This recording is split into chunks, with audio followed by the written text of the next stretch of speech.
Hi, I'm Sean O'Donnell from Yellowcard, and I support the music.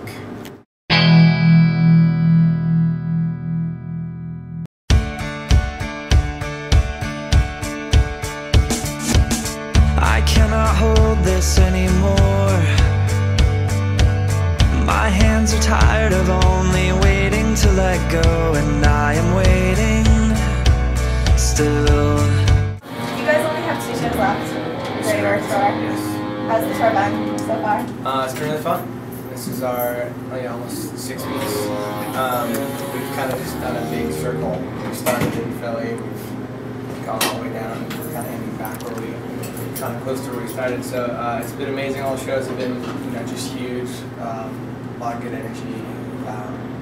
All the bands are really kind of fun to hang out with, which helps. When it's a tour like this, it's kind of longer. So I think everyone's excited to go home, but everyone I think is going to be really sad to kind of see why everyone. But we're excited. These last 2 shows are going to be really fun too. Are there any particular highlights of the tour? Yeah, I mean there was just, all the shows are great. Some shows kind of stood out maybe because of the number of people. Like Chicago was like 4,200 people. It's really fun. I enjoy being in front. There's just this kind of collective energy when you put that many people together in a room and they all have a good time. That was a fun show for me. But all the shows have been good. There really haven't been any that we've walked off stage. Sometimes you'll have technical problems, but crowd-wise, it's been really fun. How does this part of the tour compare to in England with All Time Long? There's a lot of similarities. The fans are pretty similar as far as we hadn't been to England in a while though, in the UK, so I think that the numbers were maybe a little skewed because obviously this is their tour, but we do have a lot of Yellowcard fans coming out, and so in the UK, because Yellowcard had not been there in a while, it seemed like it was a little bit more as far as more people who didn't know the band. There's a lot of all-time fans. Whereas on this tour, because of Yellowcard playing the States as many times as they have, that there are a lot of fans coming out. So a little bit more people to win over in the UK, but it was still really fun, and I think it was good to kind of get to know those guys over there. And then so by the time we came to the US, we were all buzz. So your new record just came out. Yes. How has the reception of the new songs you've been playing been? Awesome. We're doing 2 songs from the record live. We'll be doing "Hang You Up" and "For You in Your Denial," and it's cool. It's fun to hear people not only sing along, but also Sean starts playing the violin for "You in Your Denial." People cheer like it's an old song. So it's cool to kind of work as hard as we worked on those songs, and then to kind of see people react to them the way they are. So I think we're also excited to play more of the new record. I think for this tour, it's a certain amount of time where we have to play some songs, so we don't have enough time to just play as many songs as the new records we want. So. Do you have any other tour plans for this year? Yeah, there's a lot. I think we just announced South America. We're doing that. A lot of stuff on the books. Some of it is books, some of it's not. So how and when did you first get into music? Wow. I was a small child, I guess. My parents played a lot of music when I was a kid, just around the house, and I think I responded at an early age to, probably the Police. I liked the Police a lot when I was a small child. But then, playing music, not really until I was kind of junior high. I think an uncle gave me a guitar because I was interested in it, and I just kind of started learning songs. My favorite songs, trying to figure out how to play them. That's kind of how I started. So as a band, what's your music making process like? It's different for every song.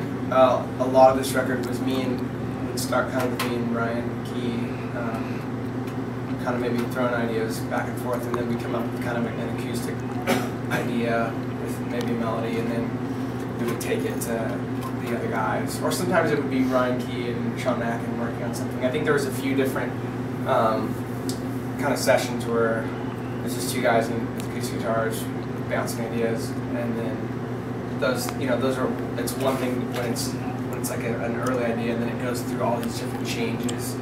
Once it comes into the band, we're all playing it together. So there isn't one.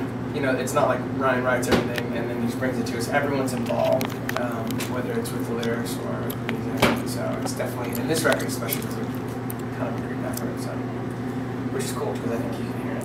What do you think is important about like musical education?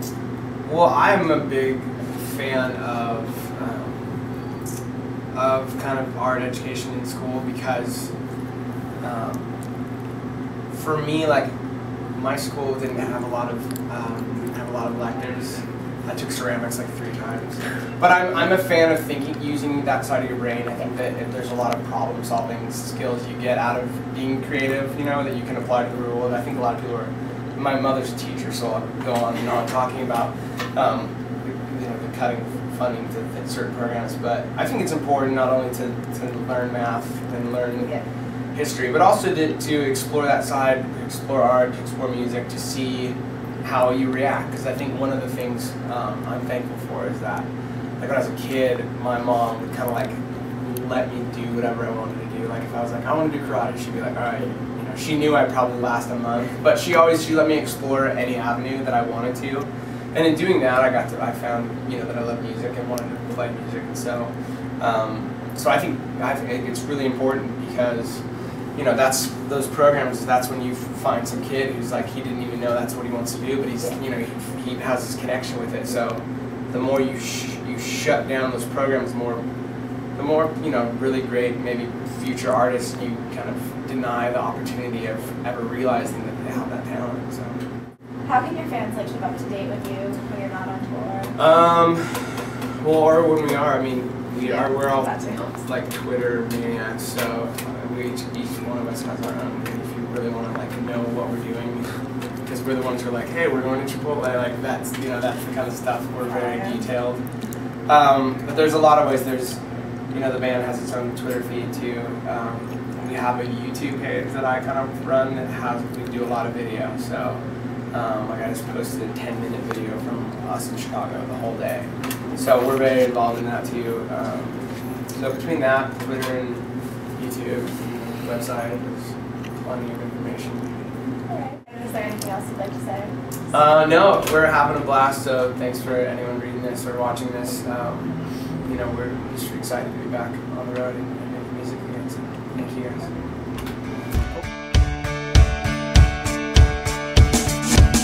I cannot hold this anymore. My hands are tired of only waiting to let go, and I am waiting still. I used to know which way to turn. You were a light inside a tunnel in my head. I try to follow still. I try to follow still. I don't hear music anymore. My ears are tired of all the pictures in the words, 'cause you are in them still. You can sing me a pre-chorus anytime. Call me.